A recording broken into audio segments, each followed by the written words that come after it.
When we have a number of measurements and uncertainty calculations to perform, it is often easier to build a simple spreadsheet to do the calculations. That makes it fairly easy to do many calculations of the same sort. We have, for example, made the following measurements of the acceleration and fall time of a falling ball, and want to calculate the drop height, assuming it was dropped from rest. We first calculate the fractional uncertainties for the acceleration and time.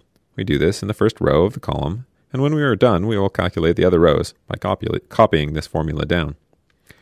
We then calculate our result based on the measure ends for the acceleration and time. The fractional uncertainty of the height is then the square root of the sum of the squares of the fractional uncertainties, where we have multiplied the time fractional uncertainty by 2, since it is squared in the formula. We next calculate the uncertainty in the height by multiplying the fractional uncertainty by the result.